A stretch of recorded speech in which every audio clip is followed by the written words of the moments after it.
Pembicaraan damai bersejarah itu secara resmi telah gagal dan eskalasi militer besar-besaran bisa terjadi kapan saja. Setelah 21 jam pembicaraan, Wakil Presiden J.D. Vance telah keluar dari perundingan. Perang sekarang bisa dimulai kapan saja dan bahkan mungkin sudah meningkat saat Anda menonton video ini. Jadi mari kita lihat apa yang terjadi dan di mana letak kesalahannya. Seperti yang sebagian dari kalian tahu, negosiasi berlangsung Jumat malam hingga hampir sepanjang Sabtu. Lalu ada jeda dan kami mendapat laporan bahwa kedua belah pihak hanya butuh istirahat dan mereka akan melanjutkan kembali keesokan paginya. Tapi kemudian Wakil Presiden J.D. Vance mengadakan konferensi pers dadakan dan mengungkapkan berita besar ini. Dengarkan apa yang dia katakan. Kekurangan dalam negosiasi bukan disebabkan oleh pihak Pakistan yang telah bekerja luar biasa dan berusaha membantu kami dan pihak Iran menjembatani perbedaan serta mencapai kesepakatan. Kami sudah membahas ini selama 21 jam dan kami telah melakukan sejumlah diskusi substantif dengan pihak Iran. Itu kabar baiknya. Kabar buruknya adalah kami belum mencapai kesepakatan dan saya pikir itu adalah kabar buruk bagi Iran. Jauh lebih besar daripada kabar buruk bagi Amerika Serikat. Jadi kami kembali ke Amerika Serikat tanpa mencapai kesepakatan. Kami sudah sangat jelas menyampaikan apa garis merah kami. Hal-hal apa yang bersedia kami akomodasi untuk mereka dan hal-hal apa yang tidak bersedia kami akomodasi untuk mereka. Dan kami sudah menjelaskan itu sejelas mungkin dan mereka memilih untuk tidak menerima persyaratan kami. Sekarang tidak banyak bocoran yang keluar tentang bagaimana perkembangan negosiasi saat negosiasi masih berlangsung. Secara pribadi, saya pikir ini adalah tanda yang positif. Saya pikir mereka sedang membuat kemajuan sehingga tidak ada bocoran yang keluar. Tapi kami memang mendapat sedikit bocoran di sana-sini dan salah satu bocorannya mengindikasikan bahwa negosiasi sebenarnya akan berlanjut selama beberapa hari. Pejabat Pakistan sebelumnya sudah menyatakan bahwa mereka memperkirakan pembicaraan akan berlangsung sampai Senin, bahkan mungkin Selasa. Dan tebak apa? Secara harfiah, 30 menit sebelum konferensi pers Vance, pemerintah Iran mengeluarkan pernyataan yang mengatakan, "Hei, kami akan istirahat malam ini, tapi kami akan melanjutkan pembicaraan pada hari Minggu." Dan inilah alasan tepat kenapa saya menghindari melaporkan apapun yang dikeluarkan media Iran. Karena 99,9% waktunya mereka hanya mengada-ada. Dan 30 menit setelah pernyataan Iran ini, Vance pada dasarnya mengatakan bahwa, "Hei, Iran tidak menerima garis merah Amerika, jadi pembicaraan dibatalkan." Lalu semua orang mulai bergerak sangat cepat setelah itu. Dalam waktu 15 menit setelah konferensi pers ini berakhir, kedua pihak langsung menuju bandara dan mereka sudah berada di udara. Kita belum tahu detail apa yang salah selama pembicaraan, tapi J.D. Vance menjawab beberapa pertanyaan. Mari dengarkan apa yang dia sampaikan. Mereka menolak di sini. Bisakah Anda membantu kami memahaminya sedikit lebih baik? Saya tidak akan membahas detailnya karena tidak ingin bernegosiasi di depan umum setelah kami bernegosiasi secara tertutup selama 21 jam. Tapi faktanya sederhana, kita perlu melihat komitmen tegas bahwa mereka tidak akan berusaha memiliki senjata nuklir dan mereka tidak akan mencari alat-alat yang memungkinkan mereka dengan cepat mendapatkan senjata nuklir. Itu adalah tujuan utama Presiden Amerika Serikat dan itulah yang kami coba capai melalui negosiasi ini. Sekali lagi, program nuklir mereka, apapun bentuknya, fasilitas pengayaan yang mereka miliki sebelumnya, semuanya telah dihancurkan. Pertanyaannya, apakah kita melihat komitmen Iran untuk tidak mengembangkan senjata nuklir bukan hanya sekarang atau 2 tahun lagi, tapi untuk jangka panjang? Kami belum melihatnya dan masih berharap. Beberapa orang berargumen Iran sudah menyatakan tidak akan membuat senjata nuklir. Namun, itu bukan yang dicari Amerika Serikat. Dan alasannya adalah karena Iran sudah menunjukkan bahwa mereka bersedia berbohong kepada publik. Mereka bilang mereka tidak ingin senjata nuklir, tapi mereka memperkaya uranium mereka hingga 60%. Kamu tidak memperkaya setinggi itu jika kamu hanya ingin energi nuklir. Uranium diperkaya jika ingin membuat senjata nuklir. Inilah alasan Amerika Serikat terus mendorong Iran berkomitmen untuk tidak melakukan pengayaan sama sekali di wilayahnya. Sebelum perang dimulai, Amerika Serikat menawarkan Iran uranium yang diperkaya tanpa batas untuk pembangkit listrik nuklir secara gratis. Artinya, Iran tidak perlu membeli atau memproduksi apapun. Amerika Serikat bersedia menanggung semua biayanya, dan satu-satunya hal yang harus dilakukan Iran hanyalah tidak membangun fasilitas pengayaan apapun di dalam Iran. Negara manapun yang logis dan hanya ingin tenaga nuklir untuk warganya, pasti akan menerima kesepakatan ini.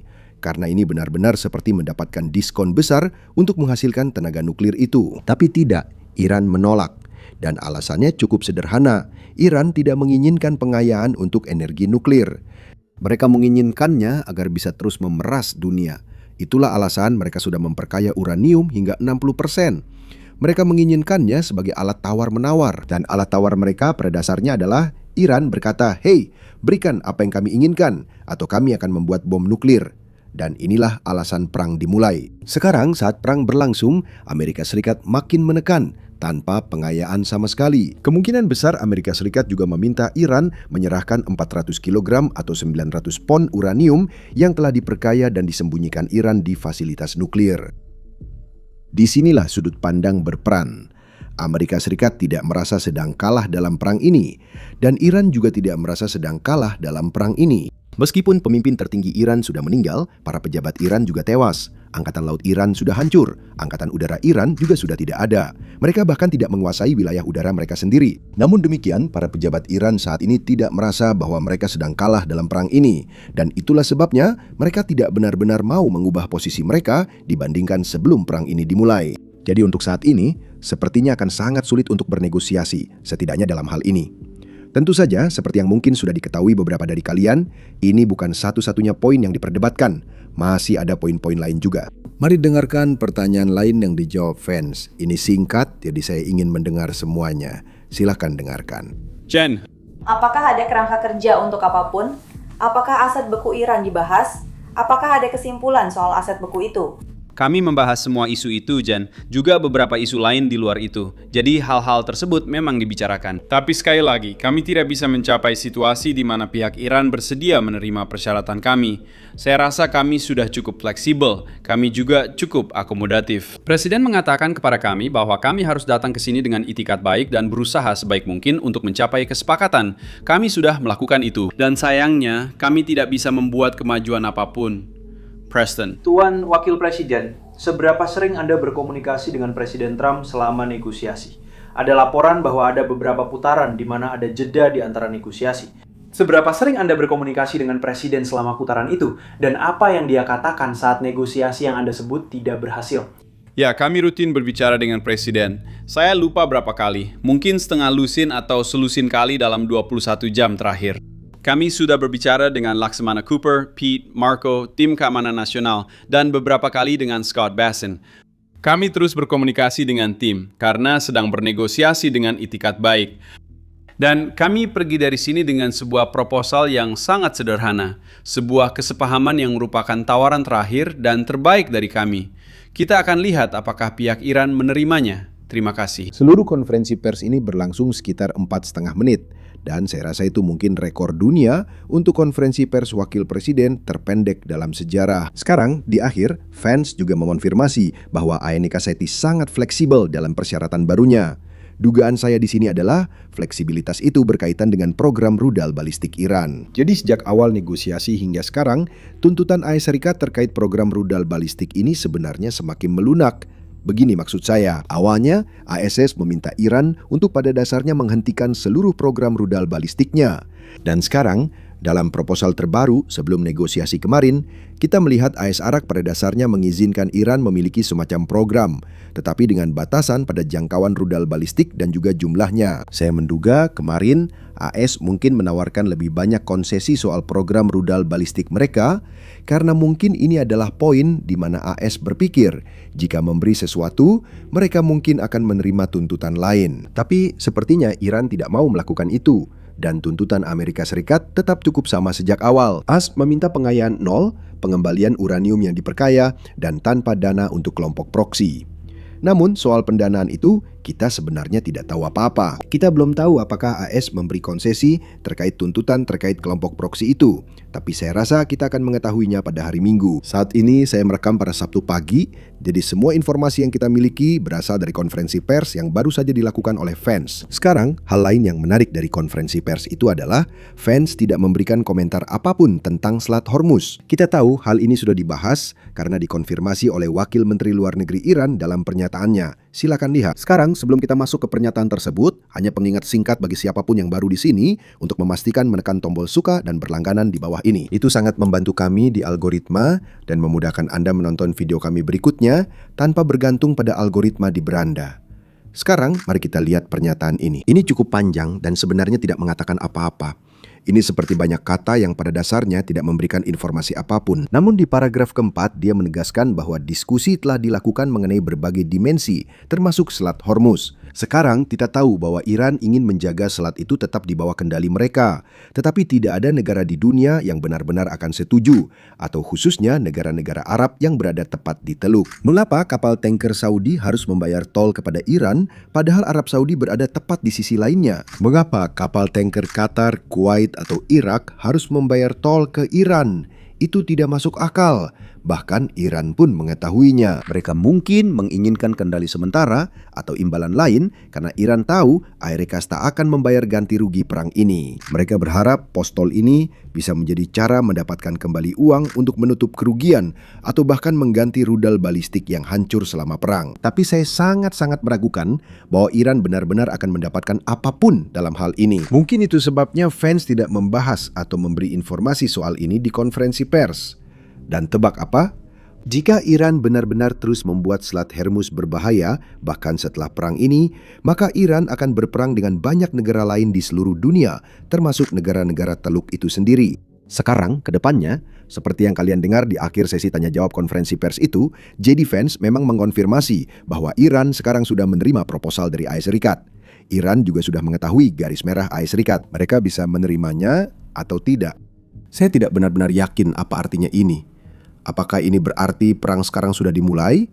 Atau apakah ini berarti kita akan menunggu masa 2 minggu itu berakhir, lalu perang baru dimulai? Karena itu mungkin akan sangat menarik bagi semua pemimpin Iran yang datang ke negosiasi ini. Saya yakin intelijen AS Rak dan drone AS Rak sedang melacak pergerakan mereka tepat saat mereka mendarat di Iran. Dan ingat, itulah tepatnya bagaimana kita melacak Ali Larazani, pemimpin de facto Iran sebelumnya.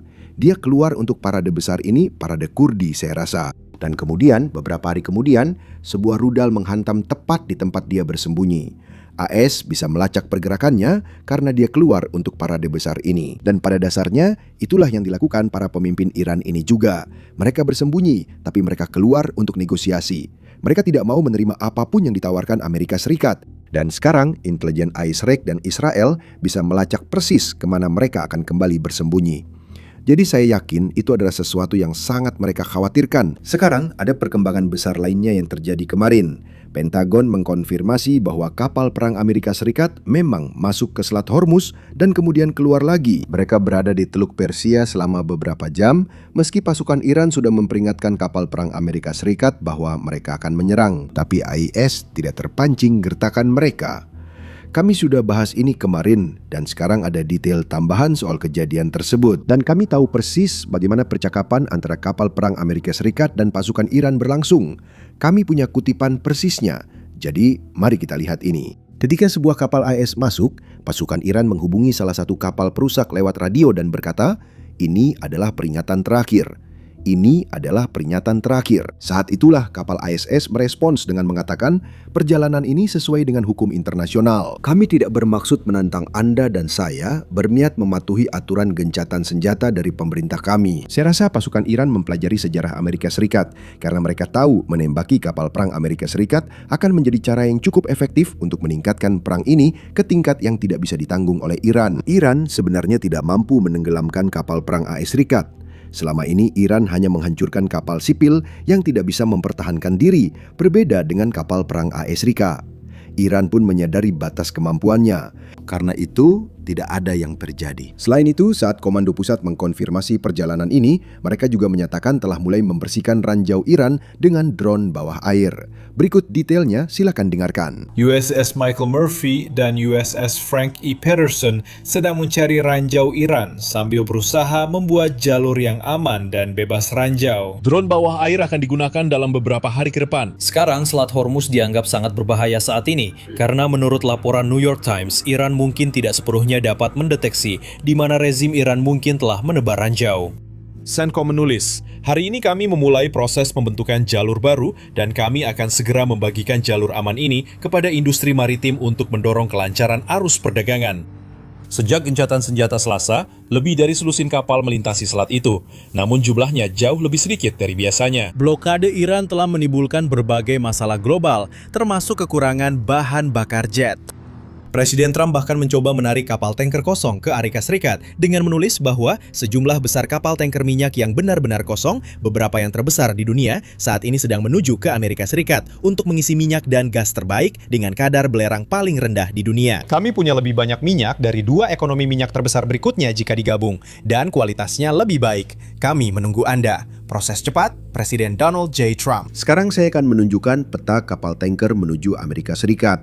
Lihat deretan kapal itu dari Asia, melewati Afrika, lalu ke Amerika Serikat. Semua kapal ini sedang menuju ke Amerika Serikat dan beberapa di antaranya sebenarnya datang ke sini ke Houston untuk mengambil minyak Amerika Serikat dan membawanya kembali ke negara-negara Asia. Sebelum perang, hampir 90% minyak yang melewati Selat Hormuz dikirim ke negara-negara Asia.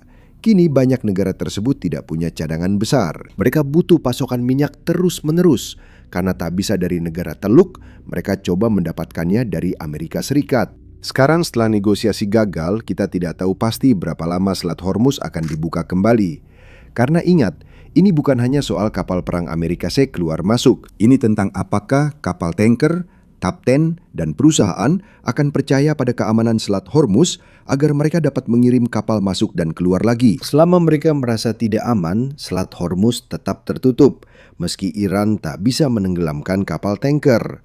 Jadi kita harus lihat saja nanti. Saya yakin pada hari Minggu kita akan mendapatkan lebih banyak informasi tentang apa yang terjadi dalam negosiasi, apa saja poin-poin perdebatan lainnya, dan hal-hal seperti itu. Jadi pastikan untuk menekan tombol subscribe di bawah ini, dan saya akan memberikan update kepada kalian semua tentang semua informasi terbaru begitu saya mendapatkannya.